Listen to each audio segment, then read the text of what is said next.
ना बिसोरनो मा खालामो बिसोर मा जायोनो टार्कि दाउसेनखौ मिथियो दा बे थेंक्सगिभिं डेआव बिसोर टार्कि दाउसेन जायोनो ओमफ्राय बिदिनो फिथाइ गोरान आंगुर बादाम काजु ड्राई फ्रुटखौ बिथांमोना जायो ओमफ्राय बिदिनो खाख्लौबो रुनानै जायोनो थेंक्सगिभिं डेआव टार्कि दाउसेनखौ जाथारो बिसोरो जों एन्डदा मा साहा बिस्कुटफोर जों जागोन गोदो बै जाबावनानै जेनहर बिथांमोना बिदिनो फालियो बे 1789 सननि 30 एप्रिलाव बे डिक्लेयार खालामनाय जादों बे थेंक्सगिभिं डेआ दिनैनिफ्राय नेशनेल हलिडे जाथोंसै होननानै दा बेनिफ्रायनो सोलिबोबाय थादों ओमफ्राय बै जर्ज वाशिंटनखौहाय सासे आइजोआसो लिरहरदोंमोन थेंक्सगिभिं डेखौ फालिनांगौ होननानै आरो बे आइजोनि मुङा जाहैबाय सारा जसेफा हेल होननाय आरो बियो सोरमोन बियो मोनसे मेगाजिन जोंनावथ' गोबां मेगाजिनफोर ओंखारोना बे मेगाजिनफोरनि बे एडिटरमोन आरो बे बुरैया 74 बोसोरनि बैसोमोन अबयस्से फरेनाव 70-80 बोसोरब्लाबो गोरायैनो थायो जोंनावब्ला 70 बोसोर बारबायथाय गंबाय लेंग्रा जाबाय नङाबा लावथि थुनांबाय जेन'बा बे आइजोआ लिरहरदों जर्ज वाशिंटननो जे बिथाङा लिरहरदों 28 सेप्टेम्बरनि 1863 आव बे सारा जसेफा हेलनो लिरहरदों बे थेंक्सगिभिं डेखौ फालिनांगौ ओमफ्राय बे सारा जसेफाखौ मा टाइटेल होनाय जादों मादार अफ थेंक्सगिभिं हामबाय होननाय साननि बिमा होननानै बेखौहाय उपाधि होनाय जादों आमेरिकायावहाय बे दिननिफ्राय फालियो दाबो फालियो ओमफ्राय थेंक्सगिभिंआ बिसोरना बन्द'खा नेशनेल हलिडे बिनि उनाव जों नायनि इउके ब्रिटिशफ्रा बिसोरना माने बिदि पार्मानेन्ट बन्द' होलायलाया बिदि माबा मोनसे दिनबो गैया बिथांमोना जास्ट फालियो खायसे खायसे जायगायावल' बिसोरो फालियो सब जायगायावनो फालिया बिसोरो मा हिसाबै फालियो जेरैहाय जोंनि बावहाय माइ गायो माइखौ जों नभेम्बर डिसेम्बरफ्राव मोनो माइफ्रा जोंनि मोनो हार्भेस्ट फेस्टिभेल हिसाबै बिसोरो मानियो बे थेंक्सगिभिं दिनखौहाय आरो बिदिखौनो नेशनेल हलिडे इउके अर्थात लण्डन राजधानिया बेवहाय बिदि गैया ओमफ्राय जों नायनि नेक्स्ट डेभेलप कान्ट्रिज इउरपआव गोबां देशफोर दं इउरपआव एज ए हल बिदि गैया किन्तु स्पेन होननाय मोनसे देश दं नोंथांमोना बयबो मिथिगौ बे स्पेना फालियो किन्तु बिसोर माला फालियो सनिबार दिनावसो फालियोनो देवबाराव फालिया आरो फ्रान्स बेबो इउरपनि सिगाङावनो डेभेलप मोनसे देश बे फ्रान्सआबो माबाखौ थेंक्सगिभिं डेखौहाय बिथांमोनाबो फालिया नेक्स्ट जों नायनि जार्मानिया गिदिर मोनसे डेभेलप देश उन्नत देश बिसोरो फालियोलाय बिसोरो मा फालियो जों जेरै थेंक्सगिभिंखौ जेरै गिर्जायाव फालिदों बिथांमोनाबो गिर्जायावनो फालियो थेंक्सगिभिंखौहाय जार्मानिया किन्तु बिसोरो मा खालामो गिर्जायावहाय बिदिनो फालिनानै बिसोरो प्रसेसनबो होयो जेरैहाय जोङो बै खेजुर खर'फ्राव थाबायनानै ज' हाबफैयो दा बिसोर बेबायदि प्रसेसन होयो आरो प्रसेसन होनाय बिसोर मा खालामो गावसिनि जे फिथाइ मोननायफोर माइफोर फिथाइफोर बिसोरखौ मोजाङै साजायोनो जार्मानिया बेबायदि कानाडा मोनसे गिदिर डेभेलप देश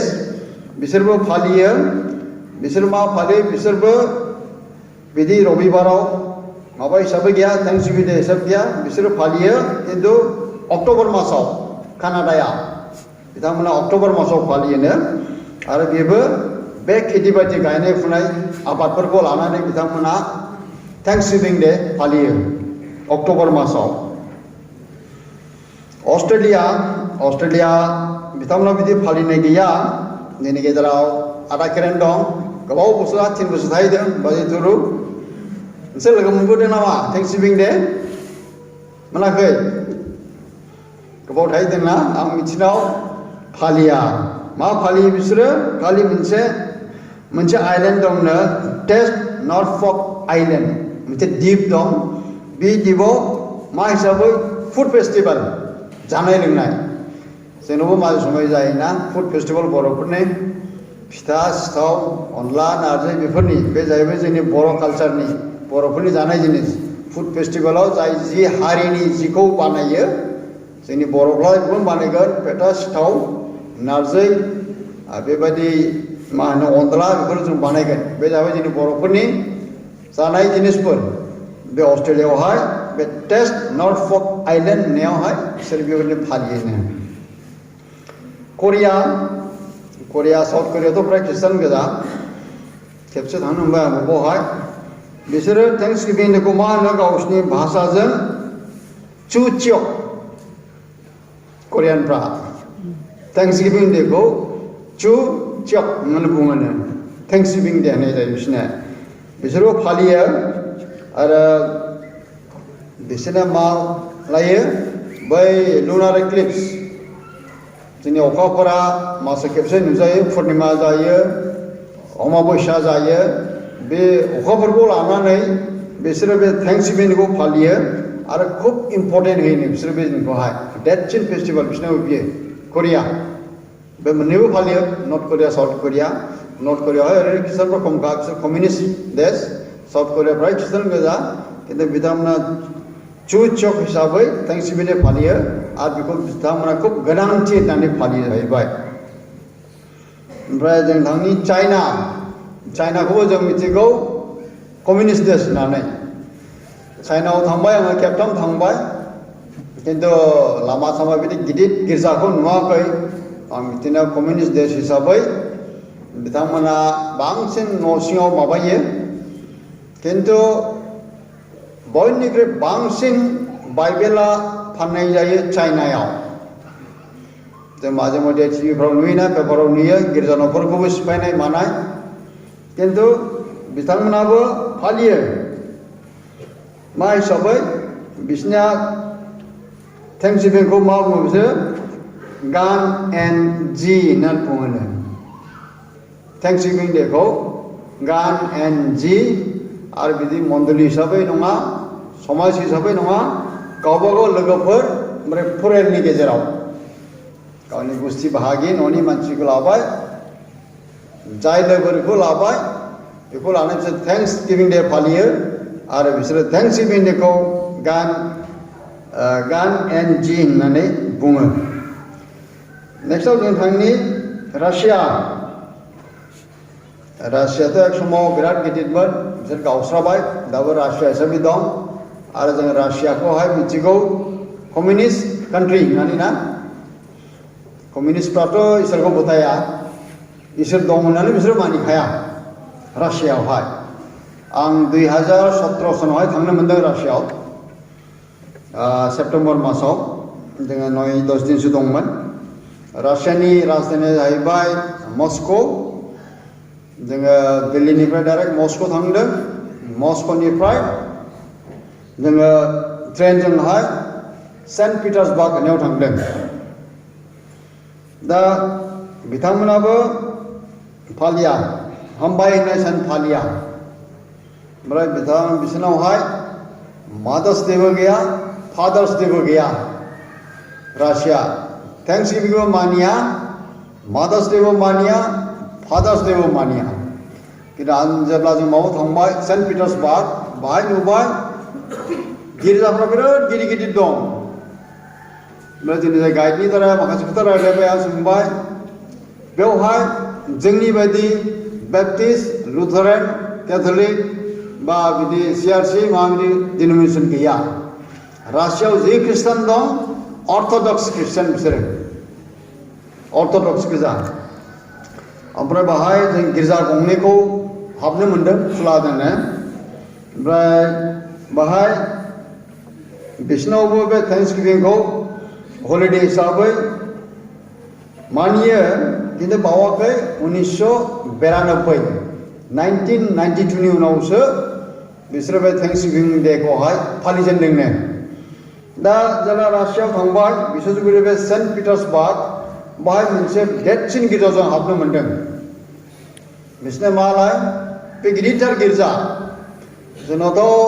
खयजन जिराय जायो पास्टर 200 ना 200नि बारा जोंनि बे गिर्जा 300 बे गिर्जा 1400 जन जिराय जायो 1400 केथेड्रेल होनना बुङो बेखौहाय जों बेयाव हाबहैदों खिन्थु बिसिना बे केथेड्रेला बिराद गिदिरखा 1400 जन जिराय जायो गेजेरावहाय खुन्थिया गिदिर दं हमस'नो हाया गोगोमखा खुन्थिया कय बोसोर जाखो बुंनो हाया मोनसे केथेड्रेलखौ आं मोनहैदों बेवहाय ओमफ्राय बिसेसकरि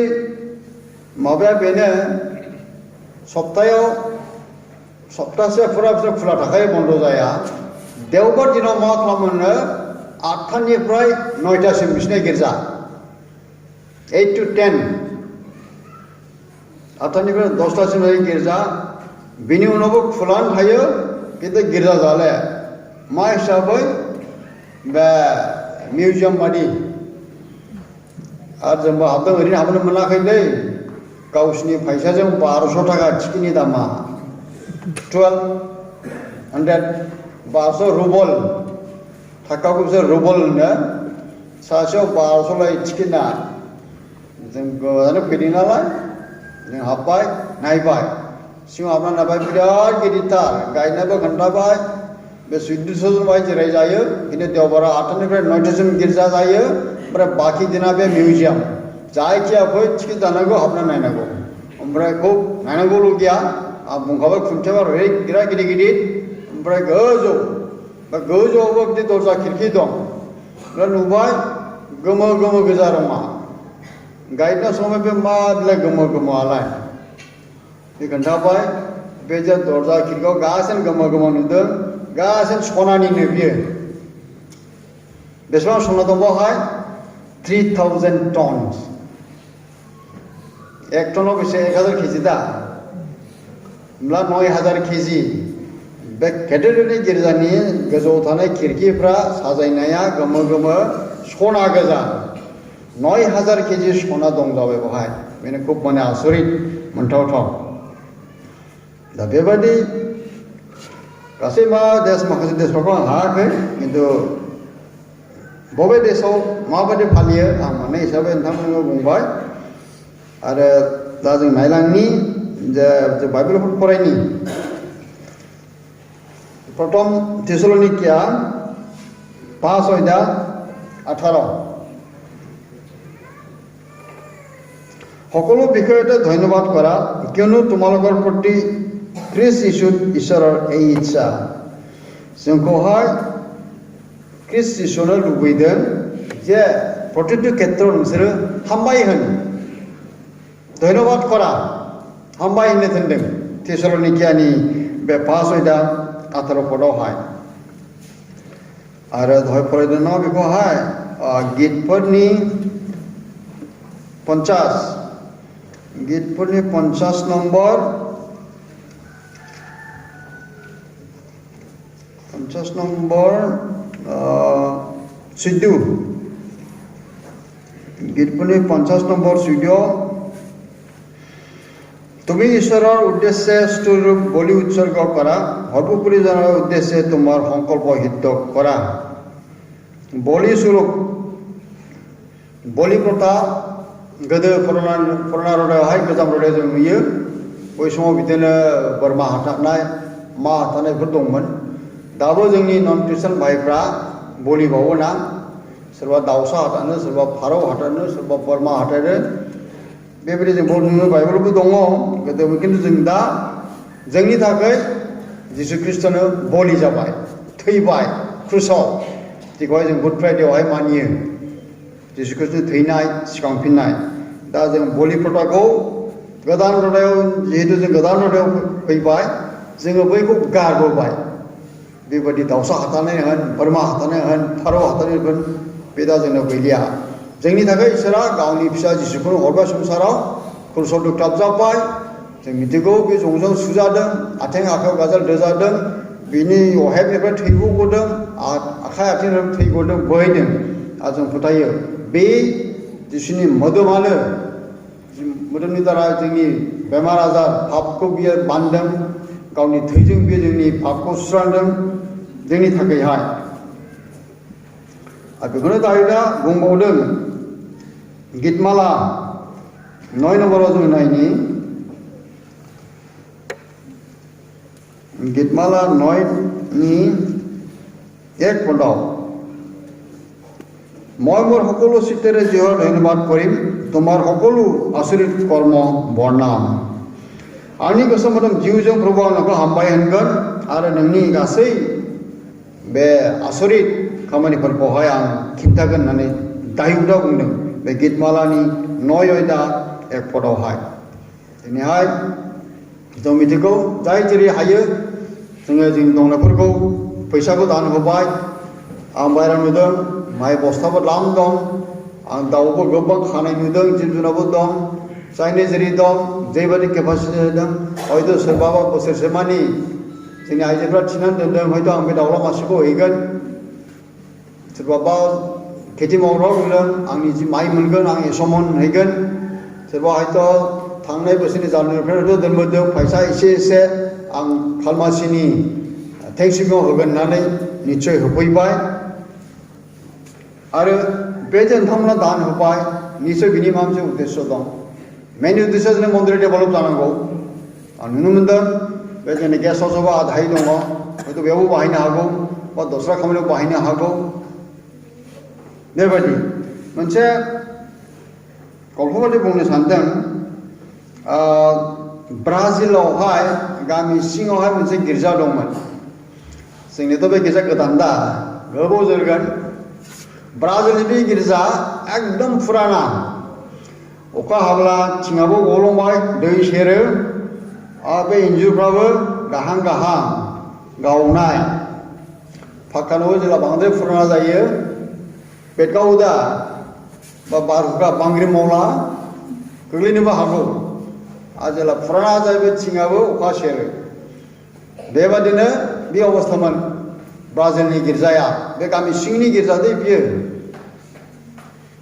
दा जोंथ' जोंनि फैसाफोरजों लुयो गिर्जा न' होन मन्दिरनि जिखुनु खामानि खिन्थु एखे जों नुयोना खायसे मन्दिरफ्रा दुरबल गोसोबो जाया बा होनोबो गोसो जाया मानो होनब्ला देवबाराव खेबसेयाव फैनांगौ 1-2 घन्टा जाबाय गिर्जा ब्लड थांनांगौ जों फोसाबनोबो गोसो जाया गोदानबो लुनो गोसो जाया अनेक समाव बिदिनो बे ब्राजिलाव बे गामि सिङावहाय बे गामिनि गिर्जा बिदिनोमोन एकदम बायहां जिहां इन्जुरफ्रा गावनाय बिदिनो थिंफ्रा गब्लंनाय गिर्जा गनायनि सिगां पास्टरा एनाउन्स खालामबाय जे नोंथांमोना नुबाय गिर्जाथ' जाथारलै नै अखा हाब्ला अखा सेरो ओमफ्राय इन्जुरफ्राबो बायहां बेनिखायनो अमुक थारिखआव जाय जेरै हायो दान लाबो जेरै दिनै नोंथांमोना होदों जायफोर बिजनेस खालामो बा फैसा दं फैसा होदो सोरहाबा मोसौ मैसा दंब्ला होफै दाउ फारौ जाय जेखि बिजनेस मावा मानो सोरबा मैगं गायो टमेट' आलु बान्दा कबि बेखौ होफै बेबायदि बुंबाय पास्टरा थिग बेबायदि बे दिना सफैबाय ओमफ्राय जाय जेरै हायो लाबोबाय फैसा गोनांफ्रा फैसा लाबोबाय मैगं गायग्रा बिदिनो सोरबा टमेट' सोरबा कबि अलकबि जा गायो लाबोबाय ओमफ्राय जायफोर हार्डवेर स्टरनि दखान दं गाजोल फानो बा थिं फानो बे जिनिसखौ लाबोबाय होफैबाय जाय जेरै हायो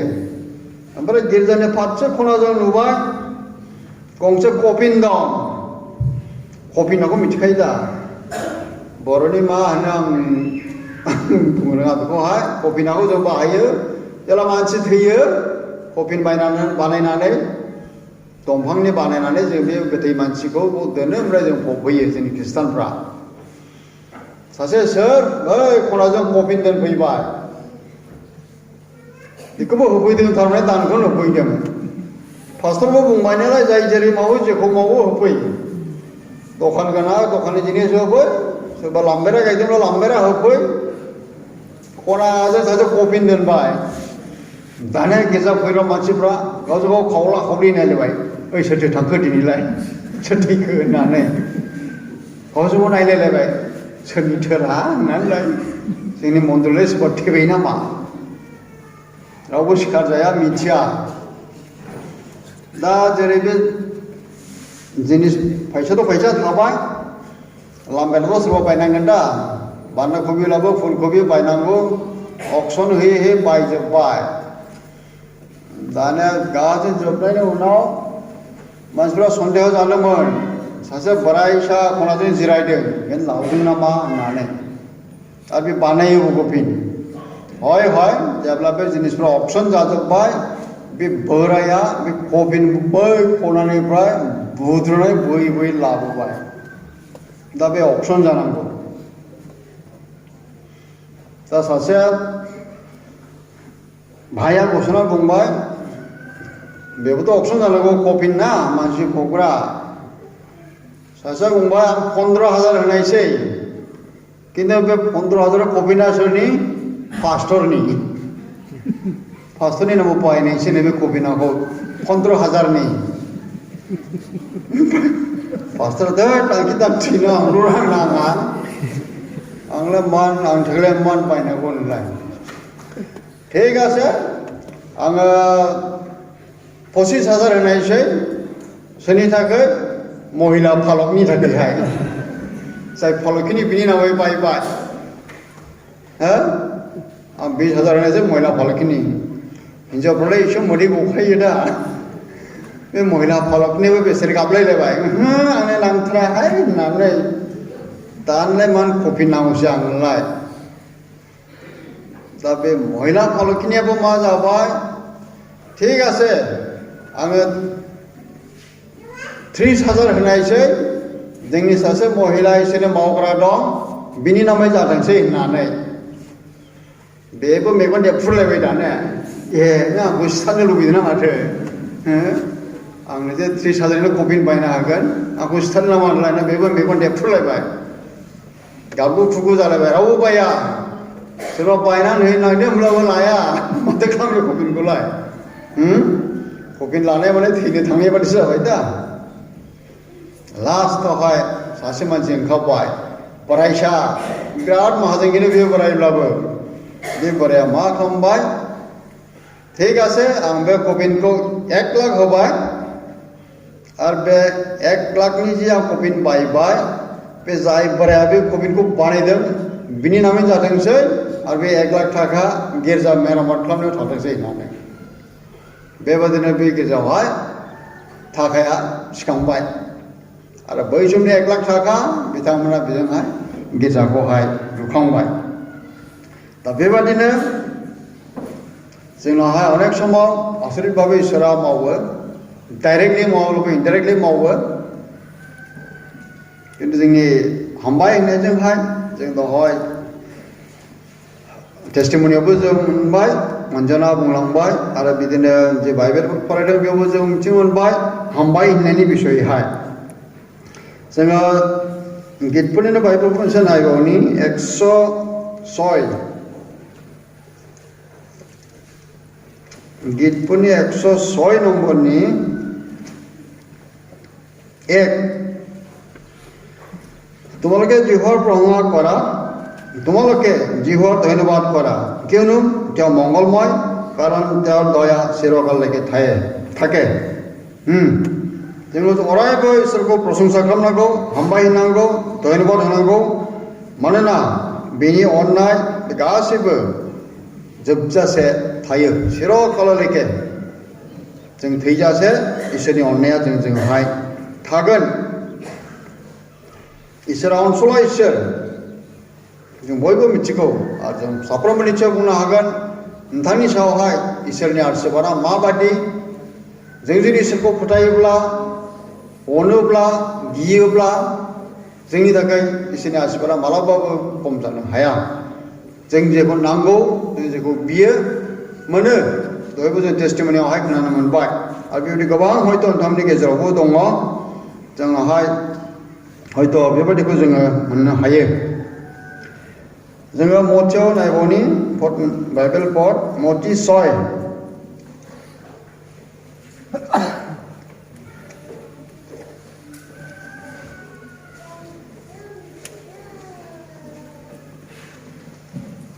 Moti soyada 25 ada 26. Moti soyada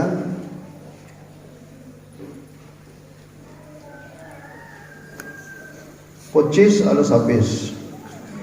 এই হেতুকে মই তোমালোকক কম কি ভোজন কৰিম বা কি পান কৰিম এই বুলি প্ৰাণৰ নিমিত্তে নাইবা কি পিন্ধিম এই বুলি শৰীৰৰ নিমিত্তে চিন্তা নকৰিবা আহাৰতকৈ প্ৰাণ আৰু বস্ত্ৰতকৈ শৰীৰ শ্ৰেষ্ঠ নহয়নে আকাশৰ চৰাইবোৰলৈ চোৱা সেইবোৰে নবয় নাদায় আৰু মেৰতো নচপায় তথাপি তোমালোকৰ স্বৰ্গীয় পিতৃয়ে সেইবোৰকো আশা দিয়ে তোমালোক সেইবোৰতকৈ অধিক মূল্যৱান নোহোৱানে जों मा जायो जों सब समय जोंहा सिन्ता थायो जानाय लोंनाय गाननाय जोमनायखौ लानानै खारन बे जोंनि सामफ्रोमबो नांगौ जिनिस जायफोर माहाजोन थाखा फैसा अभाब गैया बिसोरनि थाखाय जेबो नङा खिन्थु जायफोर अभाब दिनै खामला मावालानो गाबोन जानो गैया बेनि थाखाय जोंहा सिन्ता थायो आरो बेयाव बेखौबो बुंदों आहारतকৈ प्राण जोंनि जानाय लोंनाय जोंनि जिउ आरो बस्त्रतকৈ शरीर श्रेष्ठ নহয় जोंनि मोदोमाव गाननाय जोमनायबो नांगौ किन्तु बे देरसिन जानो हाया होननानै बुंदों आरो बुंदों जोंखौ बे अख्राङाव बिरबायनाय दाउफोरखौ नाय बिसोरथ' माइबो गाया जेबो फोआ अब्लाबो इसोरा बिसोरनि थाखाय जगायो आरो जोंथ' मानसिफ्रा दाउ दाउसिननि बेसेबां मुल्यबानसिन जोंनि जिबनखौनो होन जोंनि जिउखौनो होन आरो जों जायफोर प्रभुखौ मोननो हाबाय जोंनि जिउआ बांसिन मुल्यबान संसाराव गोबां मानसि दं गोबां धोरोमनि मानसि दं किन्तु बे समावहाय जों बांसिन सिन्ता खालामो खालि जोंनि जानाय लोंनायखौल' लानानै आरो जोंनाव थाखा फैसा बांद्राय जाब्ला जों इसोरखौ बावगारो जोंनि मोदोमनि थाखाय जों बांसिन सिन्ता खालामो जिउनि थाखाय खम सिन्ता खालामो किन्तु बिदि जानो हाया जोंनि जिउआ सिगां जोंनि बे हानि मोदोमा जों बयबो मिथिगौ जों थैनानै थांब्ला बे हानि मोदोमा जेबो मुल्य गैलिया गाबोन आं थैनानै थांगोन फबैगोन किन्तु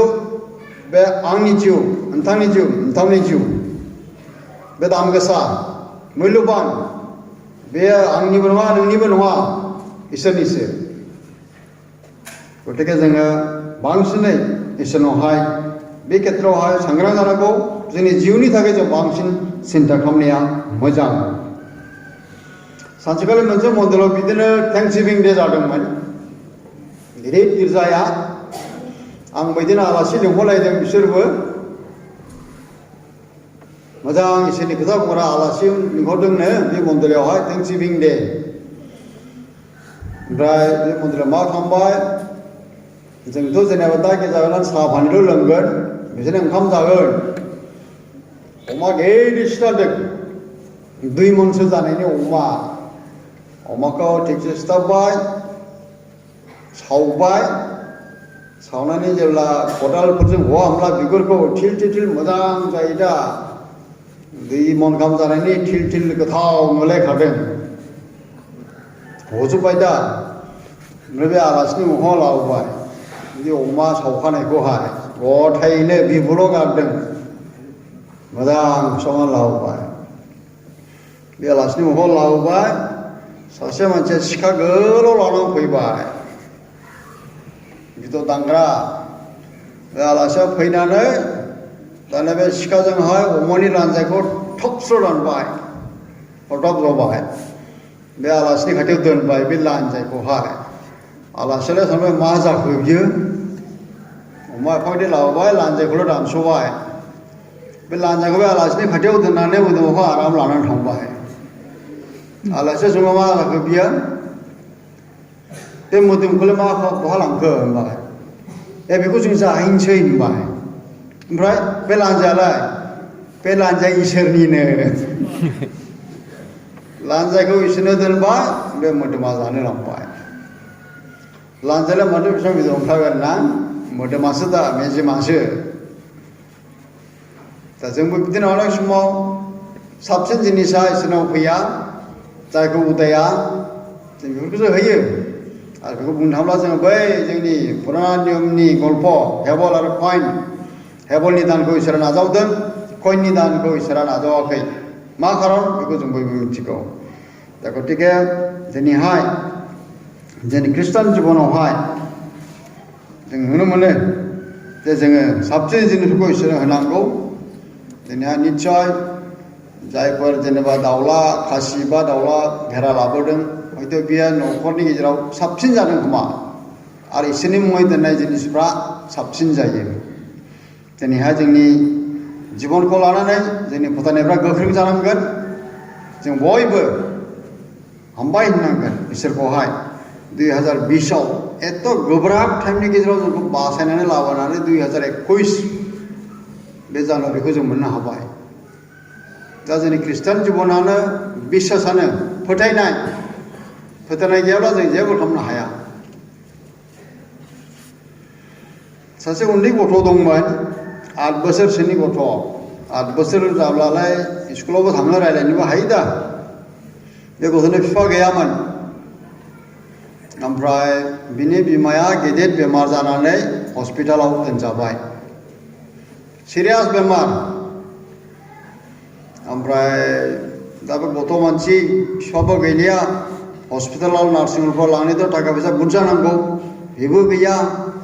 डाक्टारफ्रा नाजागासिनो दं बिनि बिमाखौ फाहामनो सिरियासथार बे गथ'बो बिमानि खाथियाव दंफायो आरो डाक्टार बुंनायखौ खोनाबाय बियो डाक्टारा बुंबाय बे बेमारिखौ इसोरासो फाहामनो हासिगोन बिदि बुंबाय दा बे गथ'आ मिथिया 8 बोसोरनि उन्दै खुदिया बे मिथिबाय इसोराल' फाहामनो हासिगोन आइखौ दाना मा जाबाय बे इसोरखौ नागिरबाय बेनाव थाइसे थाखानि कइन दंमोन दे खुस्रा फैसा थाइसे खिया बे फैसा थाइसेखौ लानानै बे दखानाव थांबाय दखानाव सोंबाय थाइसेनि इसोर मोनगोन ना होननानै बे दखानदाराव सोंबाय आंनो थाइसे थाखा दं आंनो इसोर नांगौ थोद होनना बुंबाय दखानदारा माबा सोंबाय बाय होननानै आरो बिदिनो दखान मोननैसोआव थांबाय सोंहैबाय बेस्रा थाइसेनि इसोर मोनगोन ना होननानै होदाव जाबाय खुदिया मानसि लास्टआव मोनसे दखानाव थांबाय बे दखाना बोराइसाखौ बे खुदिया सोंहैबाय नोंनि दखानावहाय इसोर मोनगोन ना बे बुंबाय औ नोंनो बेसेबां फैसा दं थाइसे दं होनना बुंबाय बे खुदिया 8 बोसोरनि गथ' बे थाइसेखौ लाबाय बोराइया ओमफ्राय सिङाव थांनानै फ्रिजनिफ्राय दै गुसु बेनो होबाय मोनसे बे गथ'आ बुंबाय नों थांदो बे दैखौ लानानै थांदो नोंनि न'माखौबो लोंहोहैदो होनना बुंबाय खुदिया मानसिखौथ' मिथिया बे दैखौ लाना फैबाय बिमानोबो लोंहोबाय ओमफ्राय खुब माने सौभाग्यनि खोथा अपारेशनबो जानांगौ दंमोन डाक्टारफ्रा ओइदिनो अपारेशन खालामनानै बिनि बिमाबो मोजां जायाखिसै मोजां जाबाय हामबाय दा बे गथ' उन्दै गथ' बेहा मोनसे गिदिर फोथायनाय दंमोन इसोरखौ मोनब्लानो आइनि बेमाराबो हामगोन गतिके दिनै जों साफ्रोमबो जोंनि फोथायनायफ्रा रोदा सुनांगोन जोंनि प्रार्थना बिनायफ्राबो इसोरजोंहाय लोगो लानानै माबोरै जों साबसिनै गावनि फोथायनायाव आवगायनो हायो आरो जों जुदि फोथायोब्ला जोंनो इसोरा होयै जेबो जिनिस गैया जों जिखौ बिगोन निस्सय बेखौनो जों मोनगोन खिन्थु जों अनेक समावहाय बिदिनो संसारनि नानानथ' जोंनि बेस्थ'थायावहाय अनेक समाव जों बिदिनो बांद्राय सुखुआव थाब्लाबो इसोरखौ गोसोखांनो गोसो जाया बावो जेला बेमार आजार गोब्राब जाबाय होमब्ला जों इसोरखौ गोसोखाङो जेब्ला जों बाइबेलखौ फरायबावनि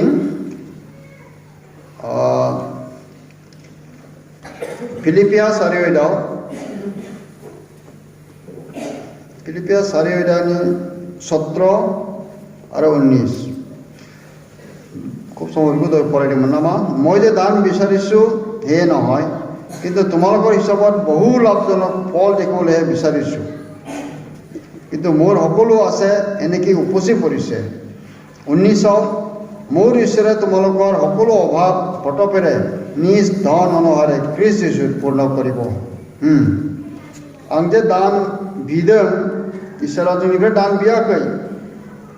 नाथाय नोंसिनि हिसाबाव जाहाथे नोंसोरो होनानै बांसिन लाब जायो बिनि थाखायसो होननानै इसोरा बुंदों 19 पदाव बुंदों जे मोर इसोर तुम्हालाकर সকলো অভাৱ পটপেৰে নিজ ধন অনুসাৰে খ্ৰীষ্ট যীশুত পূৰ্ণ কৰিলে जोंनि आत्माफ्रा दुर्बलमोन जोंनि फोथायनायफ्रा दुर्बलमोन किन्तु जिसुआ जोंनि थाखाय क्रुसाव थैनायनि दारै जों प्रभुखौ मोननायनि दारै जोंनि फोथायनायफ्रा गोख्रोंसिन जाबाय जोंनि आत्मानि जे अभाब बेखौ जिसुआ पुरन खालामबाय मानोना जिसुआनो बे संसाराव जोंनि थाखाय फैबाय थैबाय सिखांफिनबाय आरो दिनैहाय जों प्रत्येक फोथायग्राफोरनि थाखाय खुब सहज जाबाय जे जों जिसुखौ फोथायब्लानो जों बासायजानायखौ मोनो एक लाख फैसा होनाङा जों गतिके फै जोंबो दिनैहाय